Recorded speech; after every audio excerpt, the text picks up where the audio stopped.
Good evening and welcome. We are back. I believe this is the first EFL podcast of the Magpie Circle, and how sweet it all is.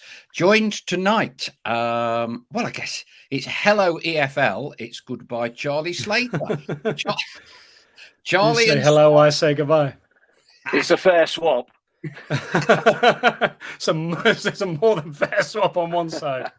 It's Charlie and Stell for the very, very, very last time, or is it? We'll have to see whether Charlie's going to make a guest appearance on BBC Radio Nottingham at any point in the coming 12 months.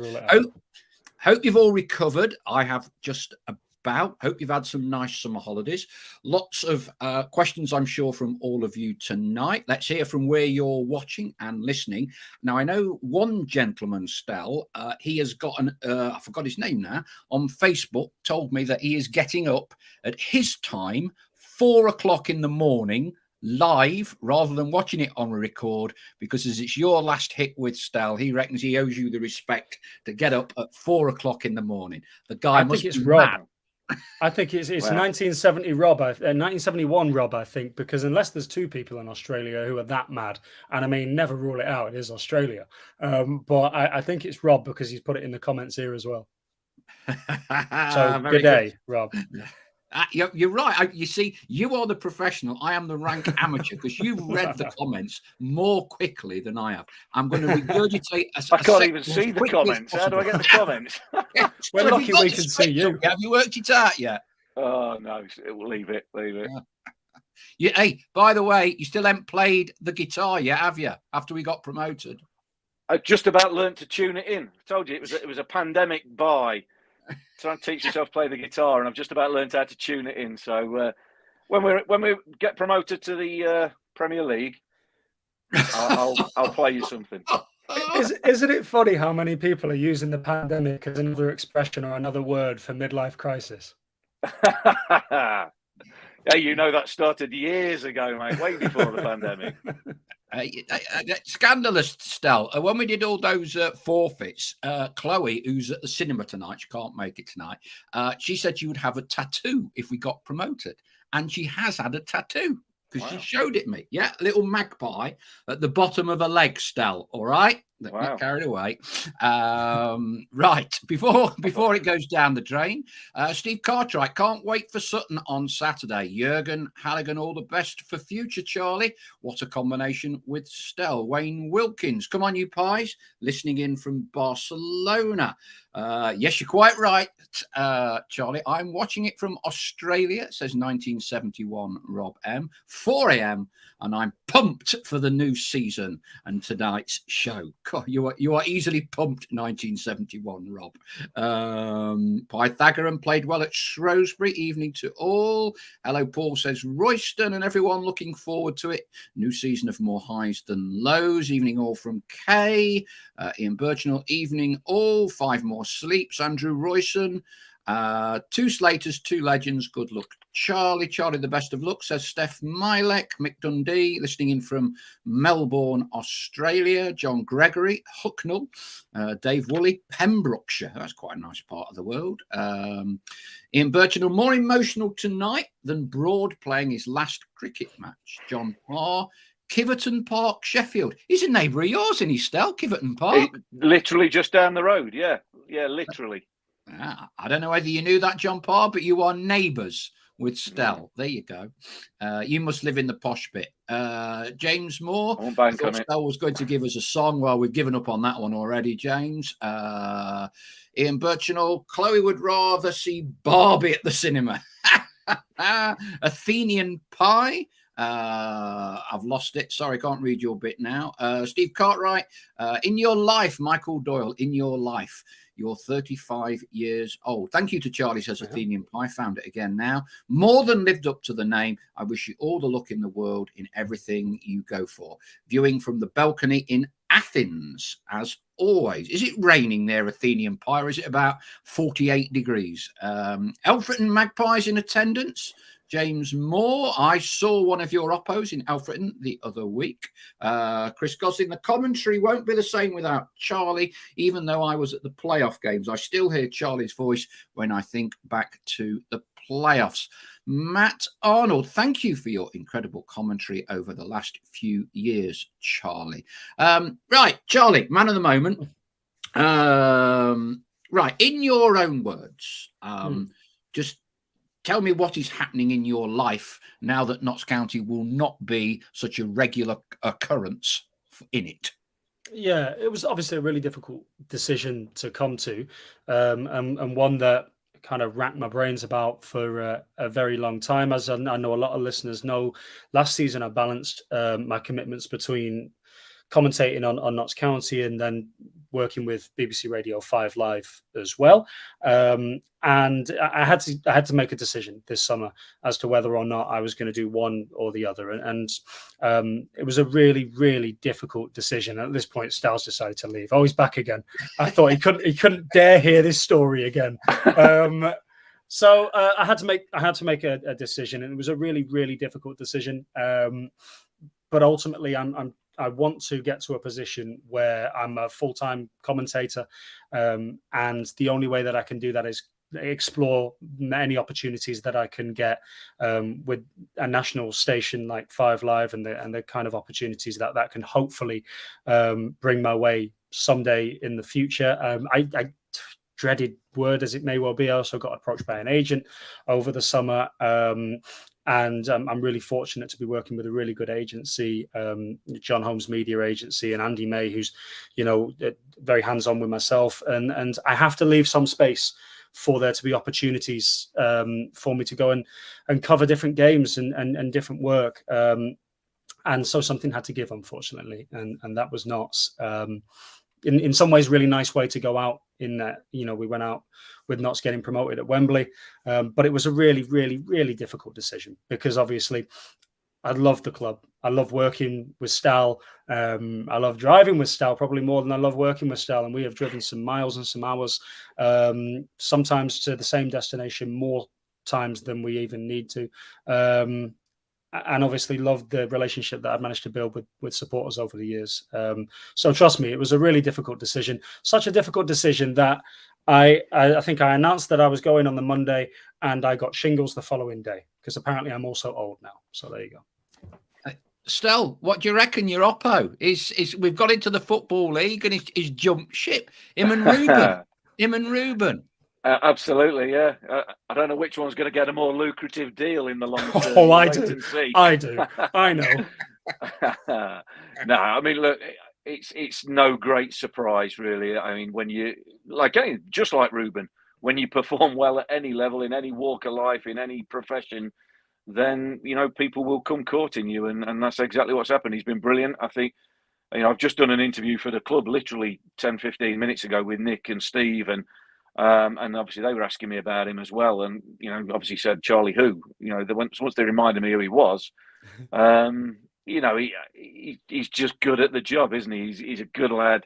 Like I say, we get on really well, which helps, of course it does. But he's brilliant at what he does, and he's young. He's got a young family, and he's got aspirations, and can't fault anybody for wanting to further them aspirations, as he's just mentioned. But yeah, really enjoyed the car journeys, enjoyed the golf, enjoyed being introduced to Nando's. I'd never had a Nando's in my life, and then I was having one every other week. So yeah, he's broadened my spectrum of opportunity there. But yeah, no, it's great. I mean, he's really good at what he does, and like I say, you could see it coming. He had massive shoes to fill, and he's filled them when Colin sadly was no longer able to do it, and sadly no longer here. But he more than took the mantle on and did it in his own way, and was brilliant. So like I say, I'm not going to say too much. You'll get a big head for next time we're playing golf or something. So yeah, he's not bad. Okay, and let's just, because I'm going to preempt the 162 questions coming in of who replaces Charlie. So Radio Nottingham are planning to make an announcement later this week. It's not for Stella or even Charlie to be sort of discussing that. So we can't let you know who it would be. I don't work for him anymore, so it's definitely not me to say. It's a quick quiz question, and then I want to, which you kind of led me on to there, Stel, just to talk about the relationship of the two Slaters. Only a Slater has ever commentated on BBC Radio Nottingham for Notts County. But here's the quiz question, and we'll see, because it's not easy. Spotter's badge, and you can't say what your first game was, Charlie, but you've been doing it for, 6-7 seasons. There was a player on the pitch for Charlie's first Notts County commentary game, who was also on the pitch playing at Wembley when we beat Chesterfield. Who was it? Okay, who was it? Someone will probably get it straight off. I think it's a tough one. Stel, you did not know the answer to this one, did you? No, and I'm still struggling. So if I look semi-vacant all the way through this, I know I do normally, but we'll assume everything's normal. Exactly, yeah. This time I am actually half thinking about it. Genuinely, that has flummoxed me. I mean, I'm assuming I was there, was I? Yes. Yeah. This is like the recollections of your own career. Well, yeah, exactly, yeah. Right. The fans will get it obviously quicker than me. Can I have a guess? Yeah. And it is a guess. My guess would be someone like Sam Slocum. No, been doing it longer than that. He's been there doing you it go. longer than that. Now, a lot of people have weighed in with Ross Fitzsimmons. Is that right, Charlie, or not? Nope. No, it was. It had me thinking, because I didn't know, because the book "What I Am Writing" in the phraseology of Ernie Wise, we did the interview and you mentioned it, and I would not have got it if I'm honest with you. Let me make sure absolutely by hold on a minute. It's not a bad shout. Yeah? I'm thinking about it. I mean, maybe there were two, but it's not the one you were thinking of. Let me have a look. Bear with. Talk amongst yourselves. Who wants to be a millionaire? You've not put a big prize up on this, have you? No, I'm glad I haven't. All right, talk amongst yourselves. I'm nearly there now. Hang on. Obviously, when I said Sam Slocum, I was assuming Sam Slocum playing for the opposition for your first game. Correct, and that definitely wasn't. I know the first game. So Right, I don't. Fitzsimons wasn't on the pitch. Oh, all of you. You've all got it wrong. Anna Wiley, who always watches it from a boudoir in Lincoln. Duncan Comrie, you've got it wrong. Jim O'Brien says Jurgen. No. Adam Wright. I don't even know who that is. Darren Oldacre. Who's that? I've never heard of him. Not Jim O'Brien. No. Matty Palmer. No. Right. While you're all guessing, Charlie, so when we did the interview for the book, talking about your reminiscences with Notts County, and clearly the phrase is often used, huge shoes to fill following on from Colin Slater. Just talk to me a little bit about that. And we know that Colin was looking down on us at Wembley, and that you forged not just a very close professional relationship with Colin, but you forged a very close personal relationship with Colin as well. Yeah, without a shadow of a doubt, and that was really important to me. I knew how much Notts County meant to the great man. It really was more than a job. It was more than a passion. It became very much his life, and he dedicated his life to the football club. Before I took over that season, I remember my wife and I went, this before kids, it was good old days, to Fortaventura, I think, and he gave me, in fact, it's here somewhere. There we go. It was the only copy he had left, which was kind of, there we are, his plotted history of his time covering the football club. And he even signed it to me. Says, to Charlie with very best wishes, Colin. So it's one of my kind of prized possessions. And for a moment, can we just look at that photo? That is a cracker. And so taking over from him, as it were, first of all, it's daunting. You're right. And at the time, people are saying it a lot now, big shoes. Yeah, they felt like boats at the time. But I took it really seriously, and I made scripted notes that are still on my iPhone to this day, of everything that I took from that book, so that because I knew there was no chance that I should ever try to replicate him. He had a kind of unimitable style. It would have been wrong for me to try and replicate him. I was always going to go about commentating in the way that I commentate. But I also didn't want to get found out or caught out on a lack of knowledge about the football club. So first of all, I took that very seriously and did a lot of research that summer. It wasn't the only book. Obviously, I knew of your book as well, Macy. And so there was that part to it. He was also incredibly magnanimous with how I took over.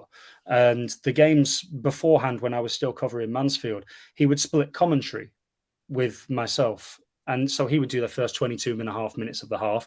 I would do the other 22.5 minutes, and we both share style, as it were.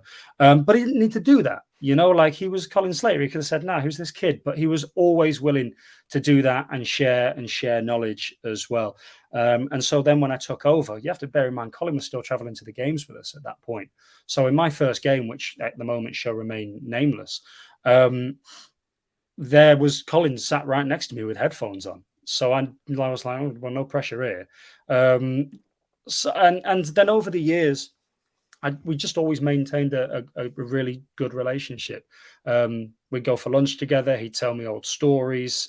He'd do his impression of Jimmy Cyril. And it was always funny to hear somebody that everybody does an impression of doing an impression of somebody else.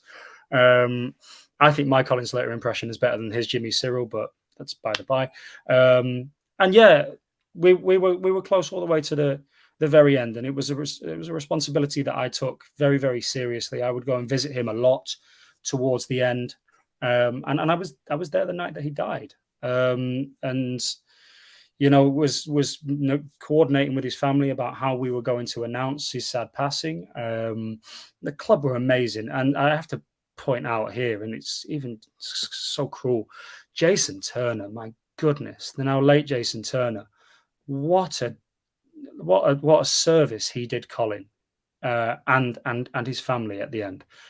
Jason practically arranged that funeral. Like he did absolutely everything for it. He couldn't have done any more. He was remarkable. And he in passing deserves huge credit for the the way that he treated Colin after Colin had retired. He constantly made him involved at the football club, and including after his sad passing as well. A very moving tribute, Charlie. Stell, of course, you would have many memories of Colin. You would have many memories of Charlie.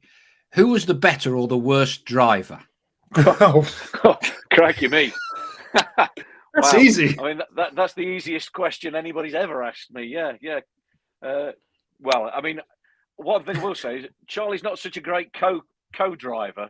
When he's reading the maps, getting us, we always had an agreement, me and Charlie, that pretty much Charlie would drive 2 games, and then after he's commentating, I'd drive back. And this was, well, until we got to some of these non-league grounds where you do need a bit of sat-nav help and guidance. And of course, we're in the car chatting about the game and discussing whatever had gone off and whatever. And usually we'd missed the turning that we needed by about 2 miles before we actually spotted it. So I'd have to say Charlie as a driver, absolutely, yeah. Colin was a little bit Evel Knievel, believe it or not, in the hot seat, as many a story has been said. But yeah, Charlie as a driver, but certainly not as a navigator. Very good. More maverick than Goose. Right. Whatever that means. So, from Fitzsimons and Slocum, and goalkeepers being at the top of the pile, our flock, knowledgeable as always. I'm just trying to scroll through this in order for the first person that actually got this right. And I believe it was Martin Hearson, Jody Jones for Cov. Indeed it was. Jody Jones. Of course it was. And he scored a hat-trick. Of course it was. He had the world at his feet at that point. And this is, testament to the horrendous time that he has had to endure through injuries. What do you got? 1,900 days without playing a full 90 minutes or something like that in the league. He had the world at his feet. He was a kid at the time. He was 18 or something like that. And they were talking about him going off in the same way that they talked about James Maddison going off and and conquering the world. And if it weren't for those injuries, who knows? Because that day he tore us to pieces. Yeah, and it was interesting. Well, you have all these funny quirks, don't you? I went for a golfing break shortly afterwards, and I was on this same Ryanair flight as Mark Robbins, the Coventry manager. And Mark Robbins is little, so it's all right. It was in a middle seat, immediately row behind me on a Ryanair flight. There's a manager that's like inches away from becoming a Premier League manager, and we were talking about Jody Jones, and I said, look, he's done brilliant for us. I said, it's unbelievable how many games we've managed to get out of him consecutive when he hadn't played 90 minutes for like however many years it was. And he said he'll be fine, touch wood. He said he had a couple of very bad ACLs with us, but overall his body fitness was good. It wasn't like his body could not withstand the rigors of day-to-day training, which sometimes pros find. He said he will do really well for you. So that was good. That was good. So well done, everyone. Jody Jones. Now, someone here, and they should become a BBC statistical researcher. Char Fetab says, if you want another stat on top of that, Kelly Evans was in the Coventry squad that day and in the Boreham Wood squad against us in the semi. There you go. He wasn't in the squad for Boreham Wood in the semi. But someone named Derek Flowers does point out. So, yeah. So I only know this because I bumped into him either before the game or after the game and had a chat with Dion for about 5 minutes. And he was just explaining his predicament at that moment to me about not being in the squad. So I remember that he wasn't in the squad. Right. Okay. We've lobbed you a few easy ones, Charlie. We've lobbed you a few. Now let's get down to it. And there'll be plenty of others. 6-7 years covering Notts. Best Notts player. Ruben Rodriguez. Because? Oh, hang on. Think back to the beginning now. Right. If you're talking about a player who has gone on to become Ryan Yates. You know, Ryan Yates, when he was on loan at the football club as an 18-year-old, he did absolutely everything right. And he was an old man in a teenager's body at that point. And he's the same fella to this day, now that he's playing in the Premier League. So if you're talking about the guy who he's become, I'd probably say Ryan Yates. The most enjoyable person to watch over the time has been Ruben Rodriguez. Just his the magic and the character and the cheekiness, and he was just fun to be around both on and off the pitch. You're right, Adam, right. George Grant was pretty good. George Grant had a run of form in that team, probably up until just after Christmas. He had something like, someone tell me wrong, Char Fetab, I've already been petty, so come back at me here and correct me. I think he had like 17 goals by Christmas or something like that. Grant, he was excellent in that team at that point when Ryan Yates was there as well. But yeah, Ruben fun. I think Ruben will go down, even though he played at a time when the football club was at its lowest ebb. I think he'll go down as a lot of fans of this generation's favourite player for years to come. Managers, and we asked you this for the book. Thoughts on all the managers you've worked with? I love Kevin Nolan. Yeah, I loved Kev. Like, he was my first Notts manager, and I got on with him really, really well. Went out and had a drink with him on the night that he went. And just he was a leader of men. He'd walk into any room, and he was just the alpha in the room. He was that guy. A lot of fun to be around, and a really good man motivator, which is, I think, what we're seeing at West Ham as he's part of David Moyes' coaching staff at the highest level, just part of a team that's won a European competition, for goodness sake. I remember in a pub one night, we were playing pool, and boy, was he good at pool. Like most footballers and ex-footballers are. Stall, I imagine, is good at pool. Stall's very good at Connect Four. Stall beat him at darts. He's got the dartboard in the backdrop. I think that's honestly just show the dartboard in the back, like the guitars. You're joking. I was going to say that's just me doing me adding up, just checking to still do some sums. But no, he was great. Within beat everybody at pool, and every so often people will come over and they put money on the pool table as if to say, like, we're gonna have the table next, and he'd be like, no, I'll play you for it. And he saw people off all night long. After Kevin Nolan, of course, Neil Ardley came in. I think everybody that's dealt with Neil Ardley would consider him to be an absolute gentleman of the game. I have a lot of time for Ards still to this day. In came Ian Birchnell, and I got a lovely message from Ian, who obviously is now part of the coaching staff with Anderlecht, but got a lovely message from him recently on the day that I announced I wasn't going to be doing Knots anymore. And I know at the start we had a little bit of a rocky thing going on because Knots went from, oh, excuse me, Dylan, you're right, I completely forgot about Harry Kewell. A lot of people I thought you were saving it for last. I thought you were saving that Barnsley interview till last. That's funny. Yeah, I did forget about Harry Kewell. Yeah, Chaffee Tubb says, I'll forever remember Charlie versus Kewell outside the tunnel in the corner down there at Barnsley. Yeah, I will. Yeah, there was Harry Kewell.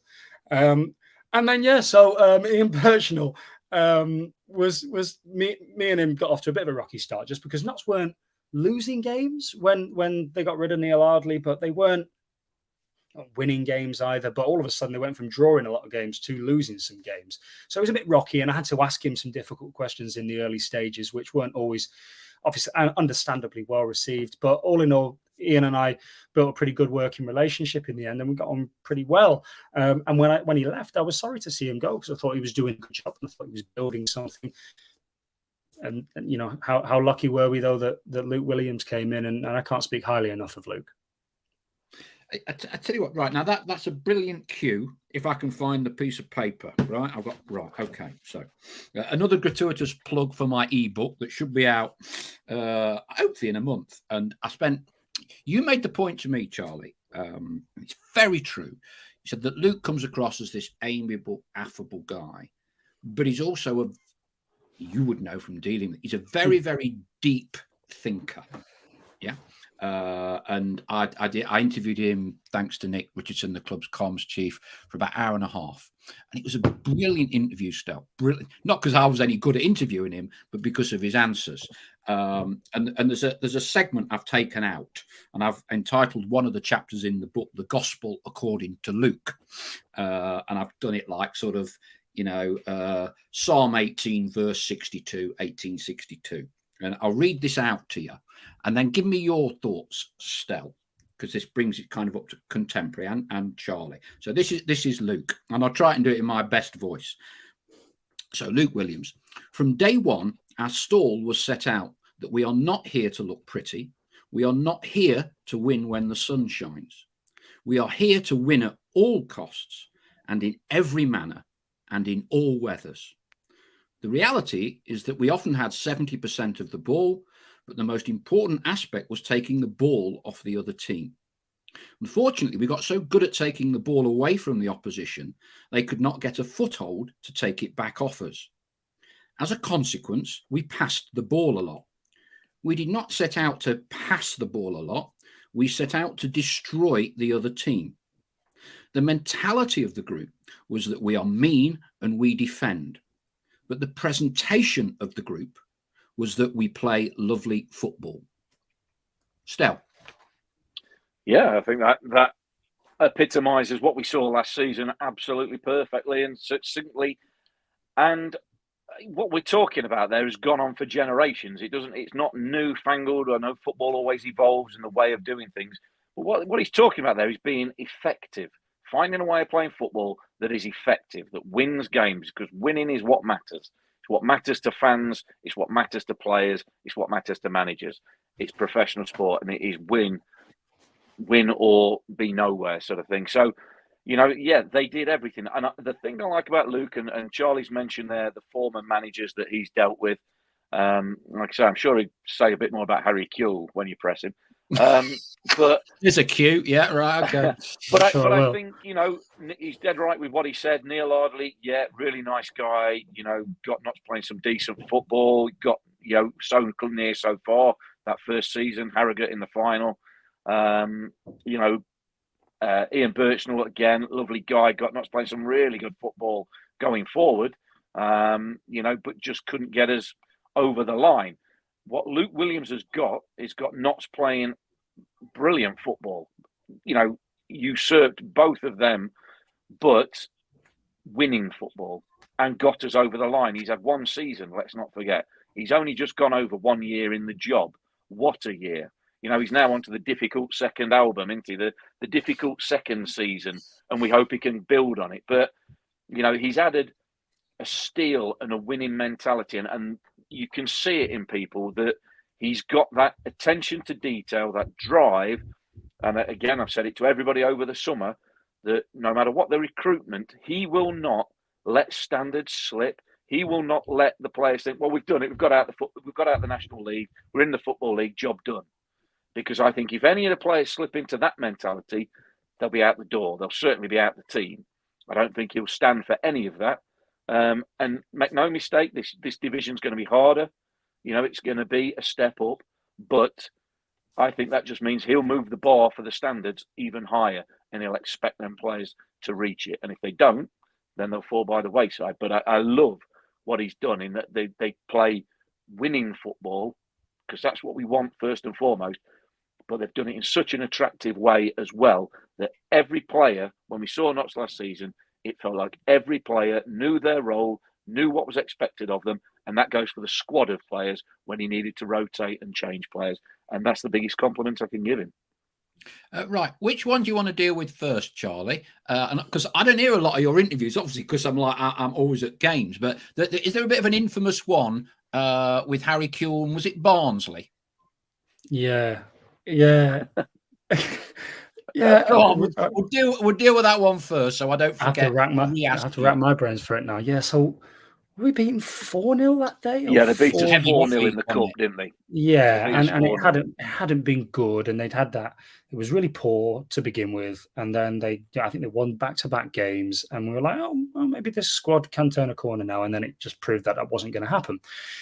And so, it just looked like nothing was going to improve. And so, yeah, they got beat 4-0, and I asked some questions that I felt needed asking, and they would, off the top of my head now, I can't remember, but there was something like he felt affronted, I think, by the questions, which is fine. But he said something along the lines of, "Where were you when I got here?" And I was like, "In the relegation zone." And he was like, well, "And where are you now?" And I was like, "In the relegation zone." And it just, there was a little bit of back and forth type thing.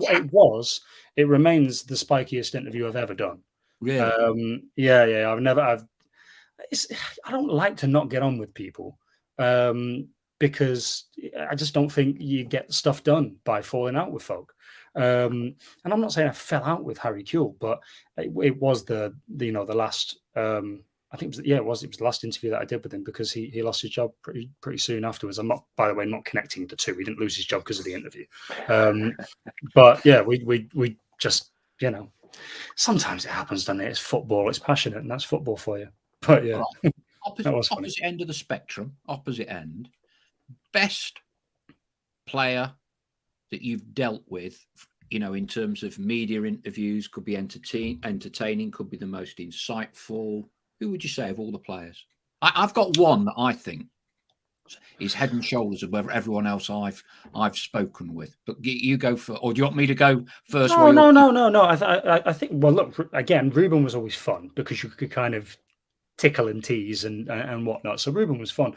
But so far as like who is a dream talker, like Sam Slocum. Yeah, is a dream talker. Absolutely. Like, he will be forthcoming.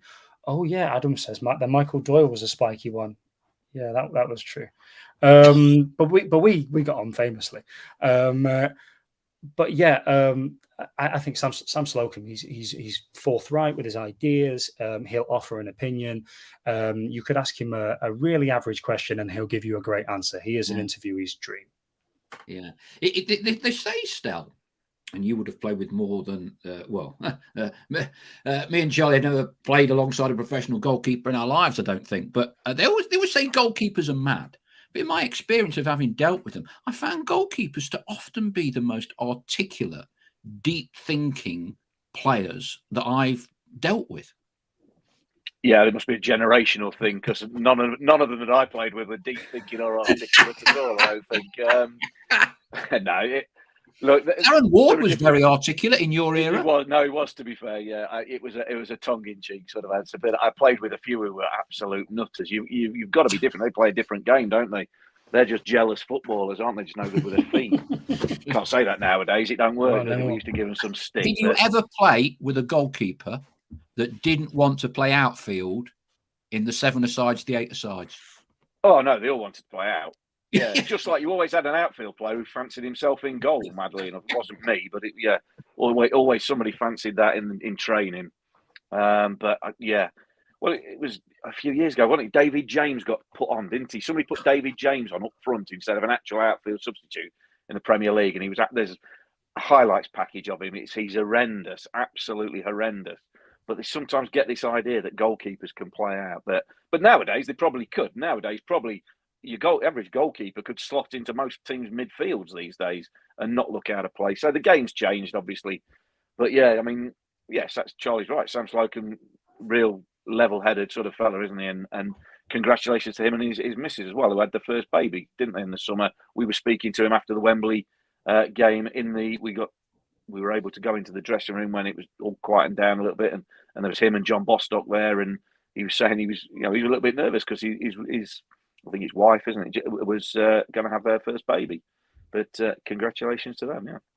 I put John Bostock up there as well, by the way, Charlie. Very, very, very consummate professional thinker. Absolutely. Yeah, no, he was. And I'm just having a look at some of the comments here, and, Chaffee Tab saying John Stead, that's absolutely the case. Like, Steady came out and fronted up after so many difficult occasions in that relegation season. And I've still got a great amount of respect for Steady. And I know he was part of that Harrogate side that day at Wembley, but he's a great fella, Stead. And now at Barnsley, funnily enough, part of the coaching staff there. There's been a few over the years who've been great to interview. And yeah, I mean, there was the Michael Doyle thing where him and it was, to be honest with you, it was a clumsy wording of a question from me where I kind of was like, hey, you're old, that type of thing, which is not how I didn't say it like that, but that's how it came across. And that was my fault. And that got his back up, and understandably, because they just got beat. So, and again, I didn't mind that. And I always had Stall as a soundboard on these sort of things, like, because I was learning, I was learning at that point. And, I was always say, Stall, like, was that me? Was that odd? Was that out of order? And Stall was always like, no, it's not, this is, again, it's like, it's football, it's passionate. Don't worry about it. Don't overthink it. It was always a good soundboard for those moments. Clearly Wembley, probably the single most memorable moment with the penalty shootout. Any other sort of stick out memories? I mean, I think your commentary's become obviously synonymous with, we mentioned him earlier, the Michael Doyle goal from the halfway line. Yeah, that was good fun. It's not something that comes up all the time, but somebody brought that up to me earlier on today when I was at work. Someone said, well, that Michael Doyle goal and all that sort of stuff. And he was, 38 years old. I don't know. I think part of it was jubilation, part of it was relief and amazement, because it had been an awful game, and it was the FA Trophy, and it was like, it's the FA Trophy. And part of it I listened back to is dead funny, because it's like, we will not be going to Dagenham and Redbridge or something. Next stop, Filed, and then Filed again, and then Filed again after that, or what? It was funny. Like, I look back at that one and I do laugh at that, because it was a bit daft. The Big Picture People says, we seem to have an intelligent and articulate squad at the moment. All interview very well. Love Mr. Bostock, says Anna Wiley. Dylan Room, I think he's regurgitating your famous phrase, Michael Doyle, you're 38 years old. Still hear that in my head to this day, says Dylan. Andy Easom, Tobes will be the star interview this coming season. Certainly seems a bit lively in from what I can gather of him.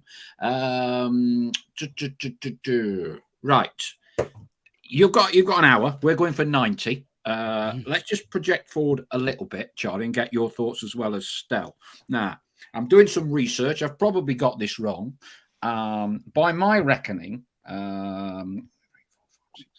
8 clubs, successive promotions out the conference into League One.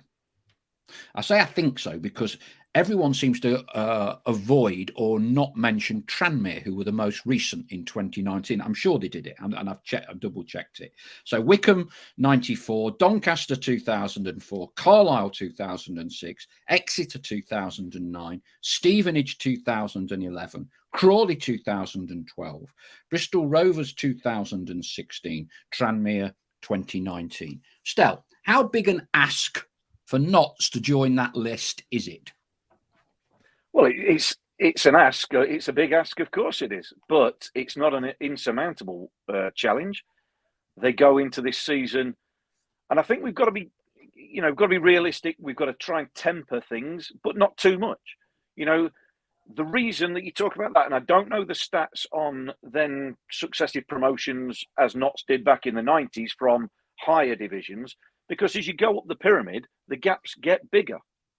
So you won't generally see somebody going from League One via the Championship into the Premier League in 2 seasons, not without a lot of money, but it's very rare.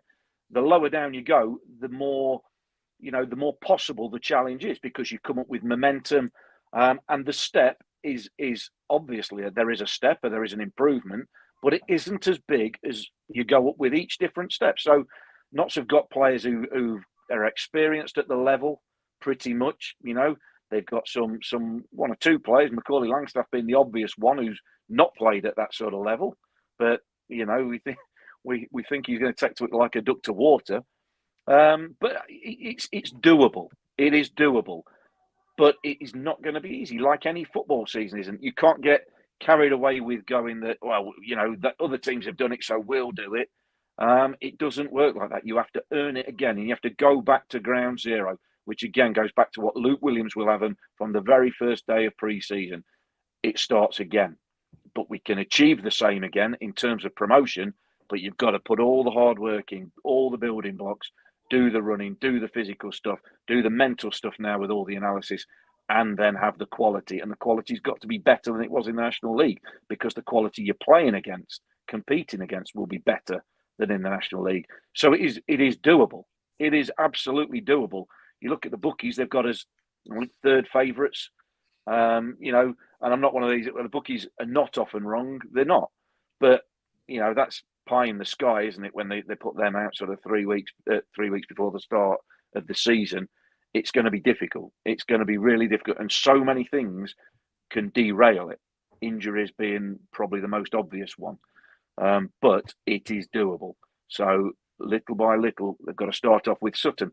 But this season, I think the biggest difference for me, and what I've said to everybody during the summer, is that, how they're going to fare in League Two. So for me, quality-wise, they won't have a problem. But the difference they have this season is, and I don't mean any disrespect to the teams I'm going to mention, but you don't get your Maidstones, Dorkings, little Kings Lyns that we've played, Dovers, Fields, teams that are a step away. The difference between top and bottom of the National League is massive. The difference between top and bottom of League Two, and certainly the top and the middle of League Two, is not as big. So there's going to be more harder games. Can we still dominate the ball? I think we can with the quality, but you've just got to improve from what we've done in an immense season last season. Charlie, your take? I'd echo a lot of what Stel said there, to be honest with you. I think he's absolutely right. I do think a lot of teams in League Two will be looking at Notts and Wrexham, though, because of the spotlight that both sides received last season. I went up to Mansfield Town's training ground the other day to film some bits for East Midlands Today. And, without prompting, Nigel Clough, their manager, brought up Notts County and Wrexham, as did both players that I interviewed as well. And I think the kind of the record-breaking season that both clubs had last season has very much firmly put both clubs on everybody's radar this season. There is a step up, as Stal was saying.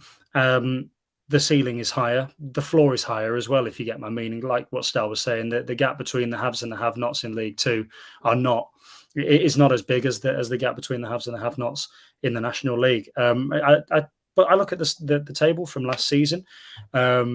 Stockport were up there.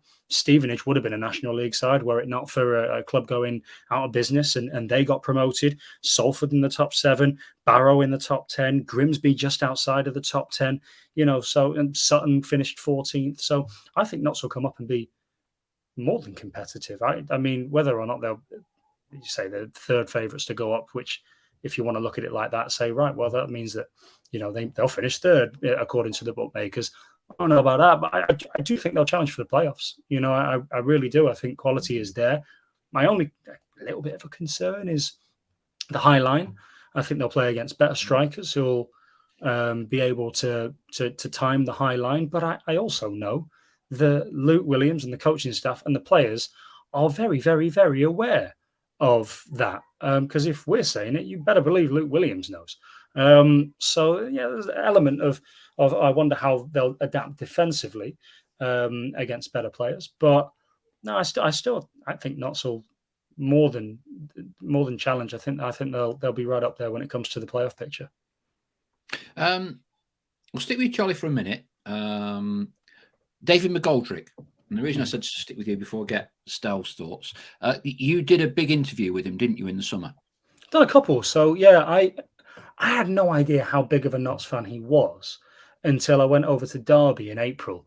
When he was at Derby, and he was banging all these goals in, and he'd had 3 hat tricks at that point, and and as soon as he walked in the room, all he wanted to do was chat Notts.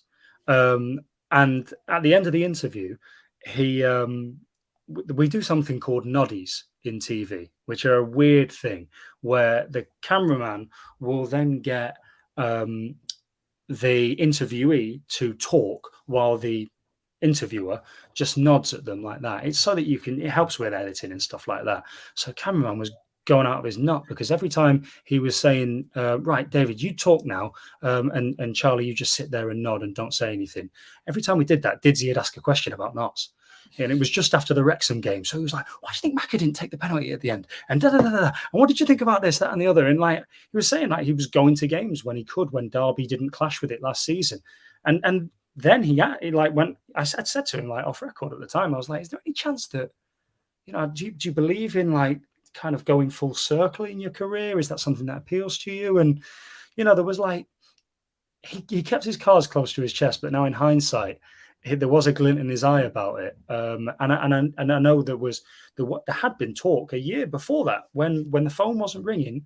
There was talk that Didsy could have come back then. He was going to meet with, I think he might well have met, or he was going to meet with Ian Birchnell, not the Ian Birchnell that's in your comments, a different one.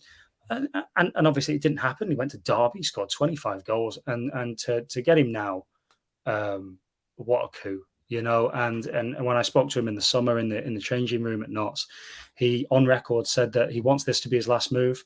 He doesn't necessarily sign a 2-year deal. Am I right? Yes. He's not ruled out going beyond that. This is not a 2 years and I'm hanging him up. He's going to see how it goes. I think there's talk that he wants to go into coaching, whether that's in a managerial position. I can't remember whether or not he said he wants to go into management. I think he might have said he just wants to coach rather than manage, but apologies if I've misquoted him there.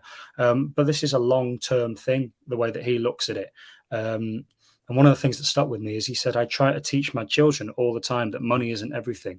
It's not the be-all and end-all that is going to make you happy in life. You have to make decisions sometimes that aren't financially funded or inspired.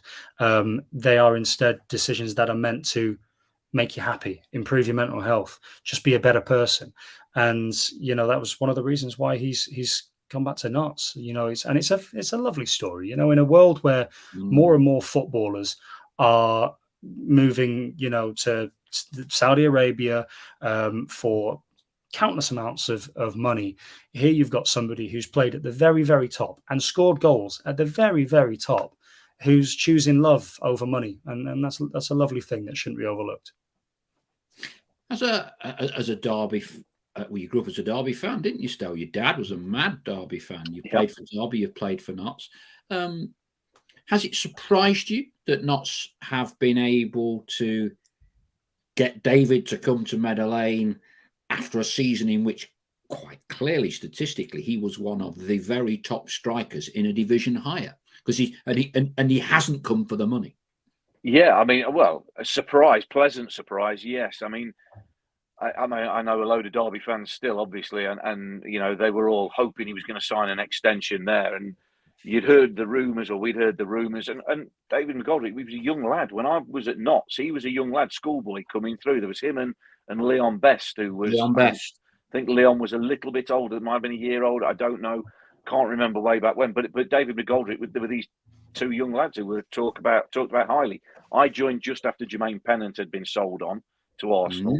And then sort of within a year or two, Leon Best and David McGoldrick were the two sort of the next cabs off the rank, if you like, young lads coming through who've got high hopes for. So, you know, you knew that Notts connection was there. But as Charlie says, you know, for it to be strong enough that after a season he's just had, scoring 25 goals in League One, you know, for him to then still have the mental strength, if you like, and it's, you know, desire to go, I've wanted to do this. I want to play for my hometown team, my home city team, my club, and I'm going to forego more money. I'm going to forego playing at a higher level, you know, and ordinarily, you know, I've said it before, I would criticise any player that wants to drop down, always play at a high level. But when you're 35, that rule goes out the window a little bit. And in the circumstances for David McGoldrick, because he's been quite categoric about the reasons for doing it. He's not money orientated. You know, it's just to fulfill a dream of his and an ambition, a lifetime ambition to play for his club on less money. Now, who can fault that when you see, as Charlie says, whether it's Saudi Arabia or whether it's anywhere where players move, you know, for an extra shilling or a million shillings, whatever it might be, to see a player that has got that to go, no, money isn't the be all and end all. And he's right, it isn't, you know. So I think it's a fantastic story. And more than that, I hope he comes and does really well. He's got the quality, of course he has. You know, I don't think that's in doubt, but you just never know how moves go sometimes. And he'll be so desperate to do it because it's his club, you know, so he'll want it to come and be a success. And you're just desperate for the story to have something of a fairy tale ending, whereby, who knows, he might have two unbelievable seasons here for Notts, score umpteen goals, create umpteen goals, and be part of this continued success story that we hope we're on. He's going to be a great leader in the dressing room as well, just to add that. He's going to be a great person to have around for the younger pros. Was it you who told me, Charlie, that Stell was Dids' hero or something at Notts? Yeah. He said that day when I was at Derby, he was like, "Oh, Stell's a legend. I used to look up to him. He was banging the goals in when look at Stell's He face. needs to set his sights higher than that, I'm sure." Well, listen, he was only young at the time. Exactly. Yeah. You're his hero, Stell. You're his hero, eh? Wasn't true. You'll show me blushing in this light. It was interesting in that era, Stell, because Notts had a very good youth setup at that time. And I thought you were going to say because there were no other good players there. That's why he was your hero. Brilliant, yeah. Backhanded compliments. Go on. And such is the length in the tooth of some of our flock. Pythagorean, I saw McGoldrick and Best in the FA Youth Cup tie for Notts at Crystal Palace. Palace had Wayne Routledge that day, who was outstanding. I bet you've still got the team sheet, Pythagorean, somewhere in that plethora of memorabilia you've got. Stephen Newton used to watch David and Leon in our youth team. Yeah, if memory serves, they both kind of got put into the first team or on the bench for a couple of games. And was it Southampton came in from both, Stallard, and it was about 250, I think. And if you played them in the first team, it helped sort of accelerate the fixed payment or something like that, I think was what happened. And then the youth team, it gradually unravelled after that. Brian Bates was excellent at it. And because Wes Morgan was about 13 or 14 years old when Notts disbanded the youth team or something and end up going into Forest youth team. That was the story in the 2000s. Yeah, I mean, it was something. I mean, it's a long time ago, but my memories of it were something like when we were in administration. That I don't know whether David went, but I certainly know Leon Best was sort of got out on the cheap, if you like, because the administrator had to take whatever offer was sort of thrown in. I think it was Southampton who just threw in. They both went to Southampton, yeah, at the same time. it was 50 grand for Leon Best, and I don't know how much they paid in total, but they came in with an offer where the club missed out on a load because of the circumstances of being within administration and basically having to take any money they could get into the club at the time. Charlie, we must not overextend our demands on your time. We shall let you get on before we have a little bit of a more of a chat with Stell. Where will you be this weekend? Obviously not Sutton. No, I won't. That would have been nice, wouldn't it? No, I'm going to be at Bristol City against Preston this weekend. So this weekend just gone, I did 3 Women's World Cup games. Earlier on today, I did Australia against Canada. You did well to fly back there so quickly. I was obviously not in Australia itself. I was doing it from Salford, where the BBC is based up there. So I've done that this weekend, and then next weekend, Bristol City against Preston in the Championship, and then the following Tuesday, it's League Cup night, obviously, and so our Notts have got Grimsby. That's right, Lincoln. Excuse me. Yeah, Grimsby's the first home game, isn't it? How quickly you forget us. Sorry, shush. I'm doing Sheffield Wednesday on that Tuesday night. On the first Tuesday night of the season, and then after the actual first home game of the season. At the moment, I don't have a game, so I might just come and sit behind you still. Like I'm chauffeuring you. More and more messages are coming in, which you can read, Charlie. Look, thank you ever so much for your time this evening. Thank you for everything that you've done for the club. One of only 2 commentators for BBC Radio Nottingham since they started broadcasting commentary on, covering Notts since 1968-69. It's quite incredible, really. It must be the only radio network that's only had 2 commentators in 64 years. You don't have to be called C. Slater to do the job, but it sure does help. And I can only imagine that's why there's a delay at the moment of announcing who's going to take it next, because obviously you've got to change your name by Deepol to Slater, and all of these things take time. But no, thank you. Thank you for your kind comments, and thank you to all of the supporters over the last few weeks, over the last few months and years, to be fair, who've said some really, really lovely things, including in the chat this evening. I've appreciated every single one of them. I've read every single one of them, and it's been a very, very humbling experience. I'm sure I'll see both of you on a golf course at some time soon as well. That is very kind. I was going to play the famous Frank Sinatra "I Did It My Way" song and sort of type it in, but YouTube now block you if you play any whatever, because we haven't got a performing rights music license or something, and they shut it down. So I really don't do that. Anyway, it's not worth you it. Just have to disappear into the silence, and you just a blank screen, leaving it to me and Stell. So all the very best, Charlie, and as appreciate it, guys. I know. See you later, mate. With John Holmes. He's one of the very, very, very few people in football that I listen to, and I do what I'm told. So we've got a good one, and I am sure with your talent and his guiding hands, you have a very bright future ahead of you. I really appreciate it. Thanks ever so much, and thank you for having me. Okay, thank you very much indeed, Charlie Slater. Stell, right, we've got about 30 minutes to take a little bit to dissect, if you like, what we can expect this season. Plenty of questions coming in as well. So I guess the first question, because you're not a big friendlies man, are you? And I quite like going to friendlies because there's nothing on them. So I quite like the ability to be able to wander around the entire ground, like I did at Elfritten on Tuesday, where there was about 700-800 Notts fans out of the 1,000 crowd there. I quite like that. But if I'm honest, I attach absolutely zero importance to any result, be it we win 8-0 or lose 5-0. You know, it's academic. I mean, how much do you read into any of this pre-season or not, as the case may be?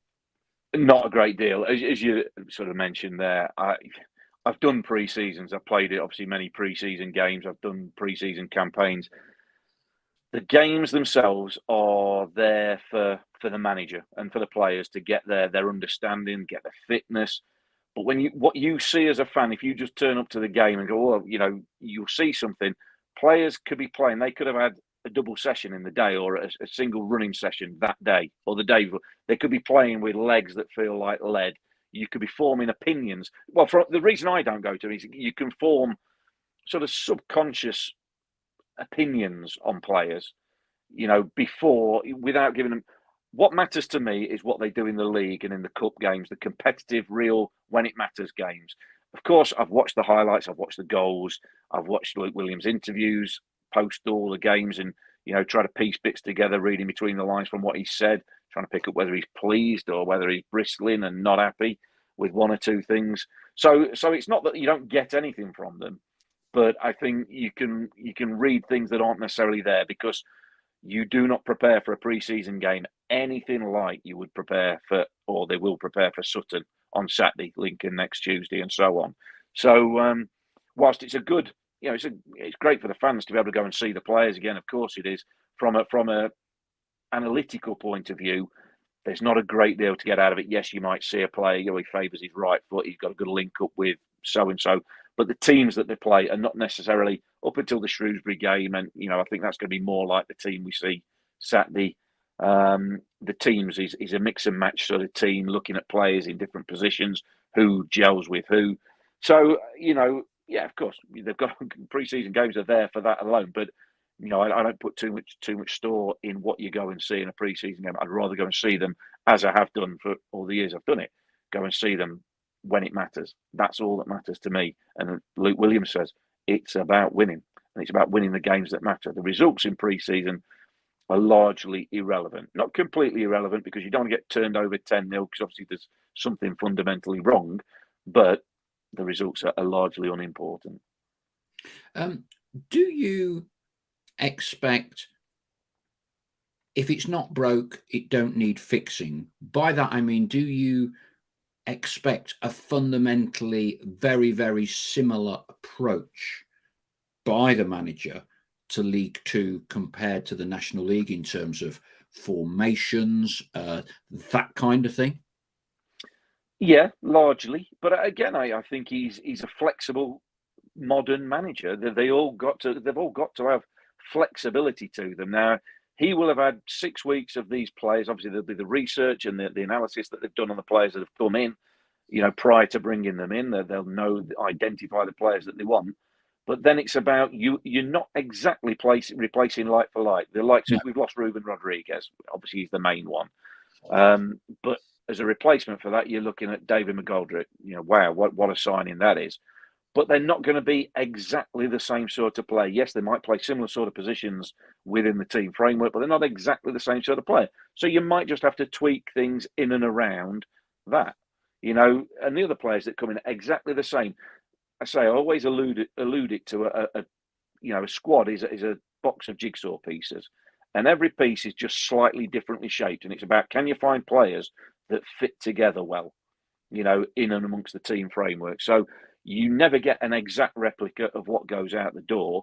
So it might just change. But I largely expect things to stay the same. I know he's played a back four in some games in pre-season.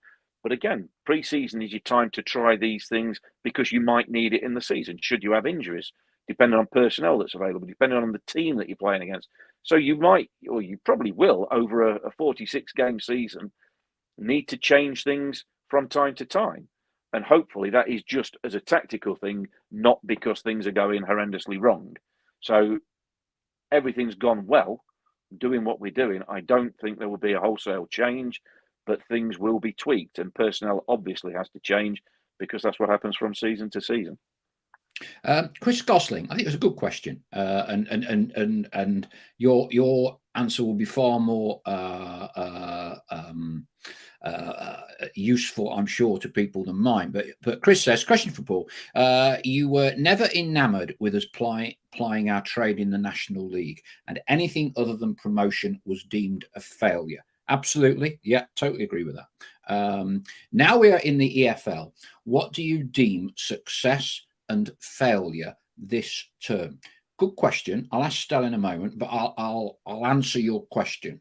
I think, as Stell has alluded to earlier, I think we will find that League Two overall is a bit better than a bit stronger than we actually think it is compared to the National League.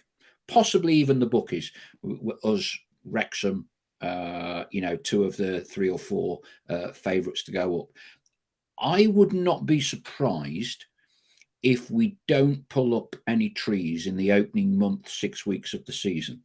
If you remember Stockport, who were the best team in the league last season, or 2 seasons ago when they were promoted, they struggled in the first month of the campaign. All the people that were knocking Kyle Wood and he can't play in the Football League, etc., etc. And it took them a while to get going. And I wouldn't be surprised if there's a bit of a learning curve for Notts and possibly Wrexham. I think if you were to say to me now, Notts get in the playoffs, I would take that as success. I'm not necessarily of an opinion that we're going to get back-to-back promotions. If we do, I think that's a monumental achievement. Stel, your thoughts? Yeah, I mean, it's a difficult one to answer because we're on an upward curve. You want to keep that momentum going. So I would say I wouldn't be surprised. I'd go a little bit the other way. I wouldn't be surprised if we hit the ground running at the start of the season, because I don't think there's going to be wholesale change. We've the bulk of the squad know the way Luke Williams works. They know the way he wants Notts to play, and most of them, nearly all of them, have experienced League Two football before, so it shouldn't be a shock to the system playing in League Two. Now, can we? And this was something I was going to go on to, but I'm going to let Charlie finish. But can we, or what is key to the way we play? Can we dominate possession in League Two the way we did in the National League? Okay. And there's 2 ways of looking at that. In that, yes, we've got the quality, but we're playing against better quality players, obviously, and teams that won't obviously just sit back against us. In the National League, how many times, week in, week out, did we have teams either come to Meadow Lane or even at their own ground, and they just sat and you knew Notts were better quality, so we'll sit back and make it difficult. I don't think you're going to get that as much in League Two. Certainly not to start with, because nobody will want to sort of hands up admit, you're a better team, we'll let you have the ball. Not for the amount of time we had it in the National League. So I think, that's going to be a challenge, but also could be an opportunity. Because again, like we said in the National, when teams come out at us, if we play with quality, then we can use our threats, our attacking threats, as a weapon. And we've got real weapons now.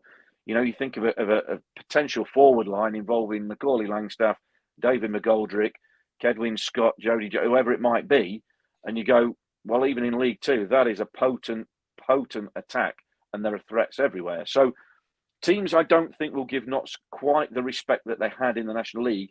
Respect, as ever, has to be earned. So I think at the start of the season, we might get a few more blood and thunder games than we were maybe used to, if you like, in the National League.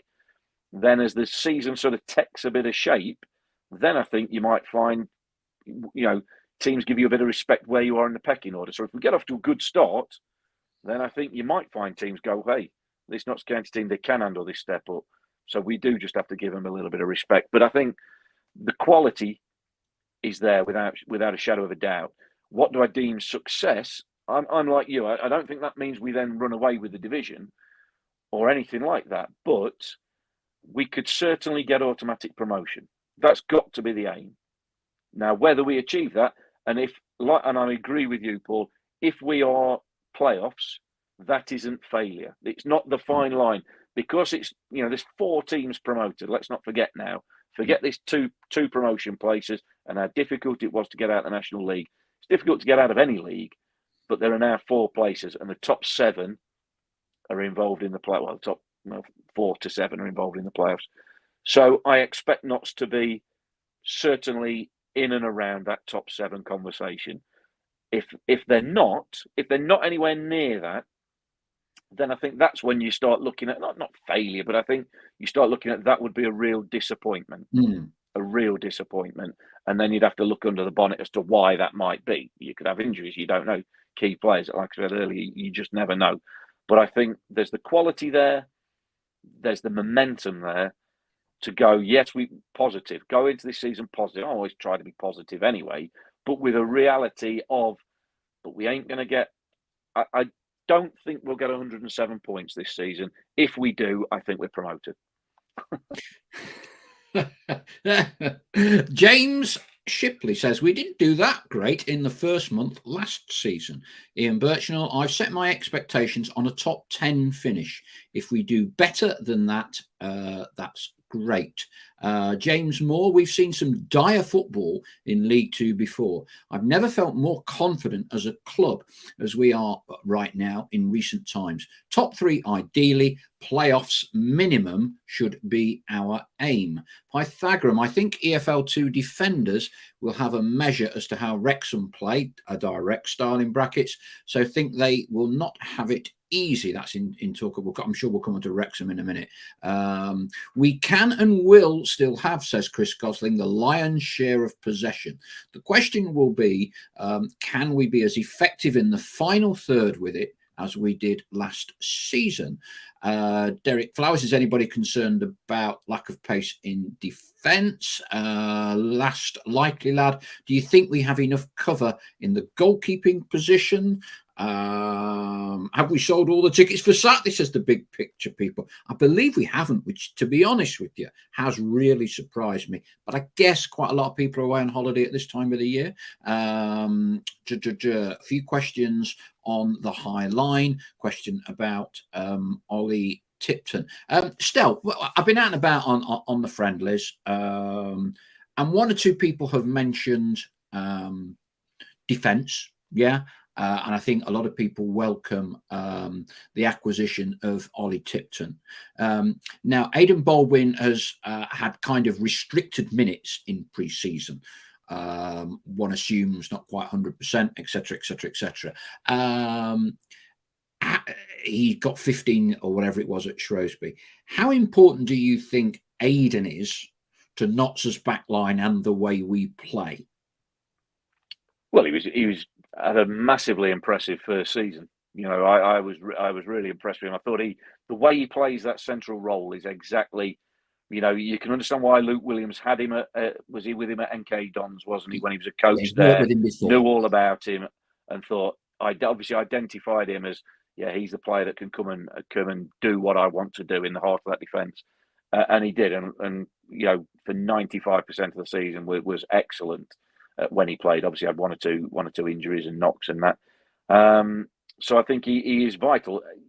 Anybody like that, the way Notts play, it's vital. Certainly the modern game now, it's more important than ever that players are comfortable on the ball as well, because every player is setting up your attack, even including the goalkeeper. Right? When we see Sam Slocum 40 yards out of his goal, you know, making an angle off the other centre half, off Aidan Baldwin a lot, to be an outfield player. Now, whether that's Sam or whether that's Aidan Stone this season, don't expect anything different.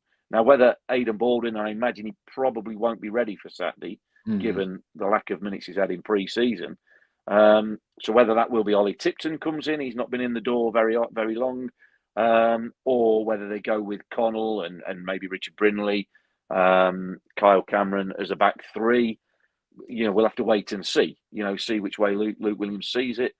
But either way, you know, Aidan Baldwin was key to what we did. I mean, that's without even talking about the goals he scored in the Boreham Wood game. You know, but he's key. But this season, you know, you're just stepping up that level. So he's a player that will have to step up his game a little bit alongside all his teammates. And you know, can they go and impose themselves on League Two in a similar sort of vein and a way that they did in the National League? It'll be harder. That's why you have to step up a little bit. But they've certainly got the ability to do it. And when you say that, so well, we had 4 seasons in the National League, obviously, and in that time, 8 teams got promoted to each season. Yeah. Well, there's still 6 of them in League Two this season. 6 Love others. The obviously, we're one of them. I've done a little bit. Yeah, we're one of them, obviously. So that makes 7. There's only Hartlepool who got relegated this season, so they're back in the National League. So that step up is obviously manageable, but it's to what level of success that step up is made. Now, it's down to Notts to show the quality, because there's 4 National League winners, in that bunch, but none of them have made the next step up. So none of them have got promoted out of League Two either. So you can make that step, but it just isn't easy to go on and achieve that success. Although the stats, as you read out, them teams that have done it back to back, it is possible. But Aidan Baldwin, along with a lot of the players, will be asked to just step it up, a little bit of additional quality with the likes of David McGoldrick, and then with the other lads, the likes of Jody Jones there with a full pre-season under his belt, having spent a little bit of time there. And I'm looking down Dan Crowley. He's got I've heard decent things about him around the game. Will Randall's come in. He's not had much time against, would have been against his former team. So we'll see. But let's not forget, again, we remember last season we had 6 points out of the first 4 games. So whatever happens, let's not be disappointed or over-elated, whatever the result is at Sutton. It's a long season, and it's about how we adapt from National League to League Two. I think we've got the quality to be right up there and challenge, but you need a little bit of luck along the way. But I don't see why not. I don't see why we can't go on and have back-to-back successes.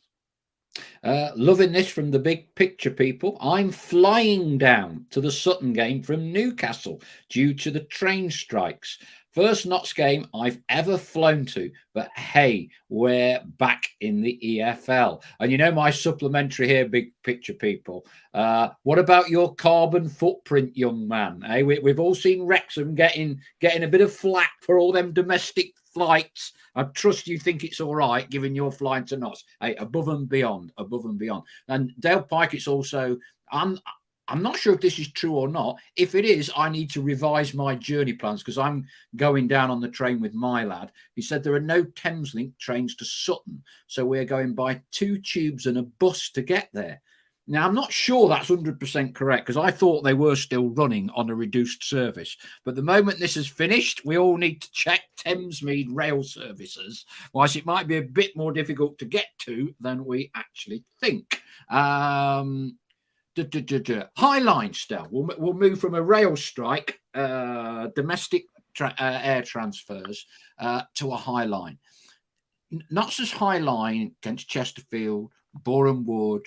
It worked because we won the games. It gave us kittens a little bit. And there was a Highline implemented on a pronounced level at Wrexham. Do you think Luke is going to persist with that or adapt that a little bit? Because it did kind of become a lot more prevalent right at the end of the season, didn't it? Yeah, I think he'll persist with it. I think it's a lot of teams persist with it. It's not just Notts. It's not just a Luke Williams thing. A lot of teams do it. I think you see Liverpool doing it in the Premier League. Jurgen Klopp's a big one. And what a Highline. So you go to why do teams do a Highline? It gives us kittens. It looks like it can be exploited, and it can. Just like playing deep can be exploited and give teams loads of space in front of you. Anything not done well can lead to trouble. This is always the way. But so why do you play a Highline? It is to help condense the game and squeeze the game and win the ball back when the opposition have got the ball. It also helps to dozy strikers that don't like to bend their run along the line. They can be caught offside. So therefore, a lot of the time your defenders don't have to chase back. You're not out of possession of the ball, and you're back in possession. And as we know with the modern game, possession is 9/10 of the game. When you've got the ball, the opposition can't hurt you. So that's the thinking. So being in possession of the ball is the best way of defending. So what's the best way of having the ball? By having a Highline, squeezing the pitch, making it tight so the opposition can't play and keep the ball, so you win it back. If it's not done right, obviously, going and pressing at the right time, the age-old saying that it always used to be, you can't play a Highline when there's no pressure on the ball. It still fits. If a player can get his head up and pick a pass and pick the time in a pass and wait to see when the run's being made, a Highline will get exposed time and time again. So you condense the pitch to make sure your midfield players, your wing backs, your strikers are all working their socks off, not allowing the opposition to get the head up and pick a pass. Will it get found out? Of course it will. There isn't a team at any level that doesn't get found out or picked apart at times. But it's just, again, it's about raising them standards, raising the standards of how we did it in the National League may not be good enough to achieve anything, or probably won't be good enough to achieve anything at League Two. That's why you need to step it up a little bit.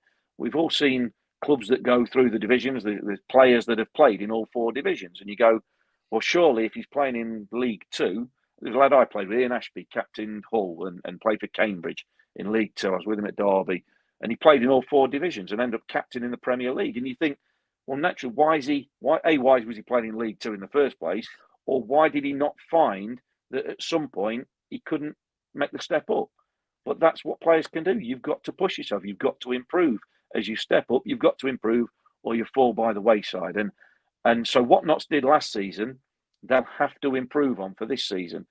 But they can do that. Players can improve, and particularly when you've got the manager or head coach and a coaching staff and the analysis department that Notts have got, there's no reason for players not to improve, because they're given so much analysis, so much feedback.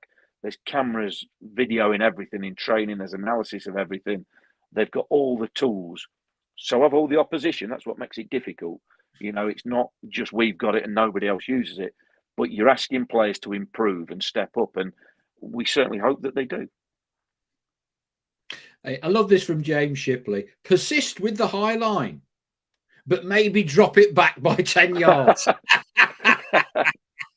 And even better with me casting aspersions on the big picture people's carbon footprint, says, I've planted a tree. There you go. We're all right now. And now, where is Trevor Scanlon, Chloe's granddad, who is our resident railway expert when you need him? The latest is that Thameslink are working until 4 p.m, which means you can get there on the train, but you need a bus and a tube to get back into London. That seems to be the latest from Jim Airy. Right. We're coming to the end of the show. Stell, right. So who's your money on then? Who's your money on to win the league, as in League Two?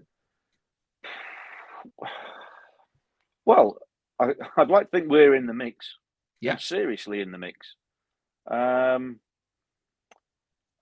Look, I say I've seen the bookies lists, and you'd have to say Wrexham with the funds that they've got, and you know what they've got.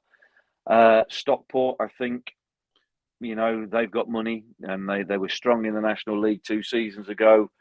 Very narrowly missed out, obviously, last season. So they'll be strong. I think I also look at MK Dons as a team coming down from, a bit of an unknown factor. That the stadium they've got is fantastic, but they seem to be a bit of a yo-yo club between League One and League Two. But you never know, will they be strong this season? Have they lost 1 or 2 players? I know they've brought in a few. I think, again, what you've got and what you get with league football as opposed to non-league football is you've got a lot of clubs who will be fighting and in the mix. You won't have, like we had last season, 2 clubs that are 25, 30 points clear of the rest, where there's an obvious gap, a gulf, really, between them. There are, like we say, 3 automatic and 1 via the playoffs. I think you could make a reasonable case for 9, 10 teams. 9 or 10 teams. I think League Two would probably be the hardest to predict before a ball's kicked, because there's such a fine line again between players. Players are unknown. You talk about Ollie Tipton for Notts. Nobody really knows too much about him. He's not got too much experience. And there are dozens of signings across the league where you look at it and on paper you might go, well, that's a good signing, or he's not done anything before, but it might just click, or it might not click where you expect it to.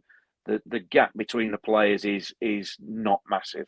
Whereas you go to the Premier League and higher up, and you know players are established. You know pretty much what you're getting with players. You know what quality they have. In League Two, there's a very sort of a narrower margin in terms of quality between players.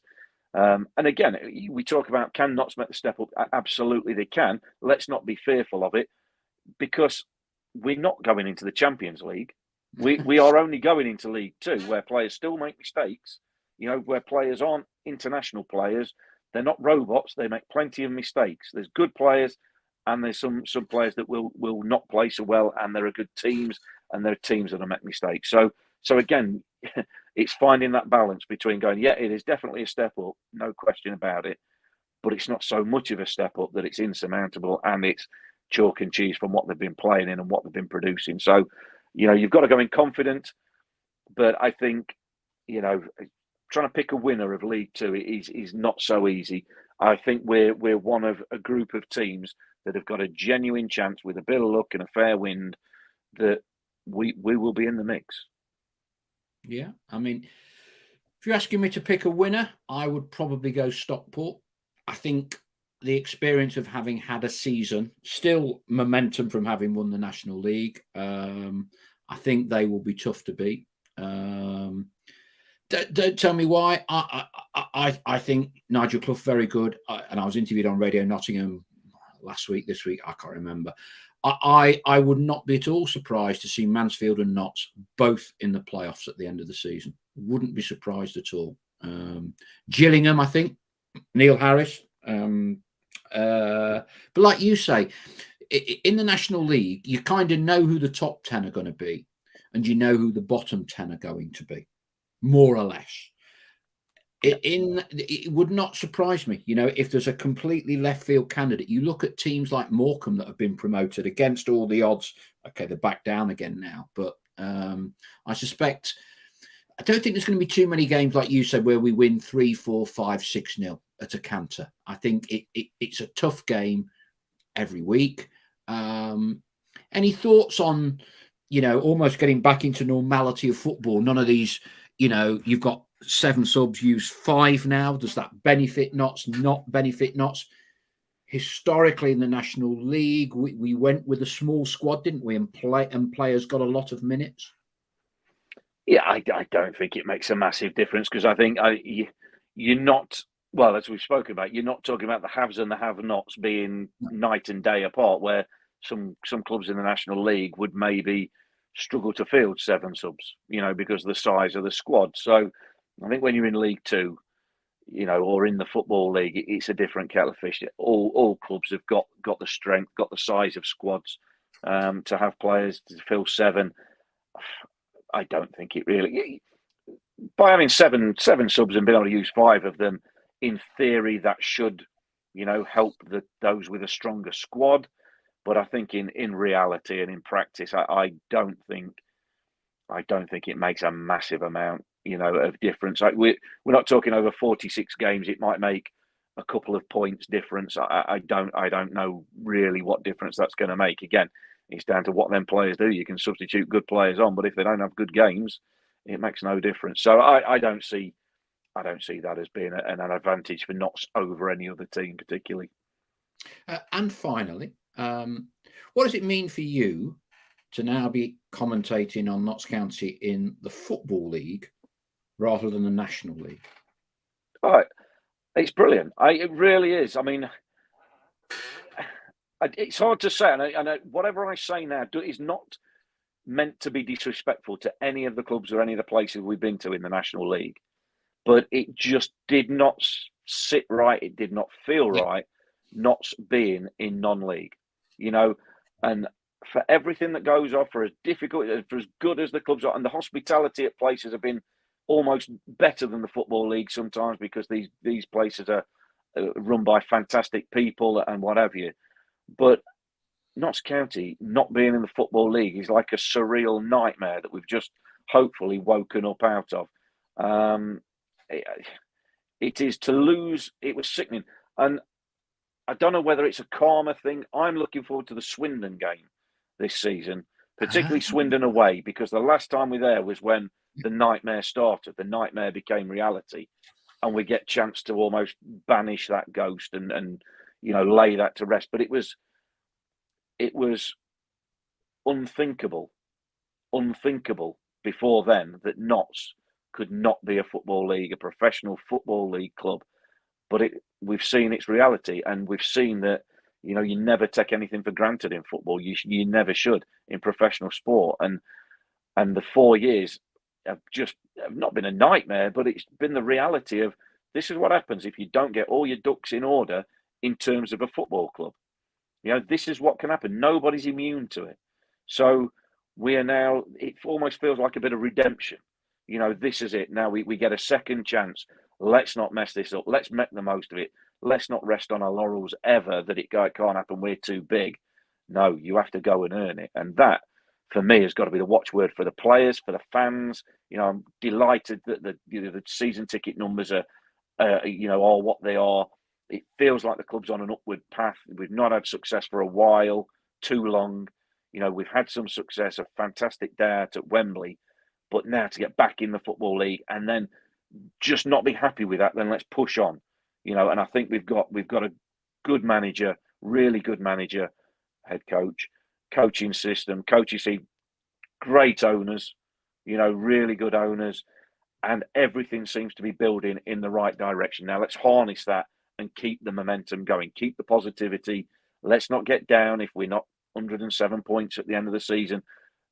This is nuts, and it's a Football League club again, and let's make sure it stays that way and looks upwards rather than behind it. Spot on, Stel. Let's finish with the big picture, people. He's been on form tonight. Wherever you are at 3 p.m. on Saturday, at home listening to Stel, at the game or elsewhere, enjoy the fact that we're back and on the up. Come on, you pies. Great note to finish on. Big picture, people. Get your shovel out, right, and start planting a little mini forest up there in Newcastle now to offset your carbon footprint. Although it does sound you've probably got the best idea going on the plane to the game. And I've seen Jordan, who's making a 10-hour round trip from Pembrokeshire to Sutton. Hey, good luck with that. Look forward to seeing everybody there. Stel, brilliant. Thank you so much. Great to be talking. Great to be back in the FL.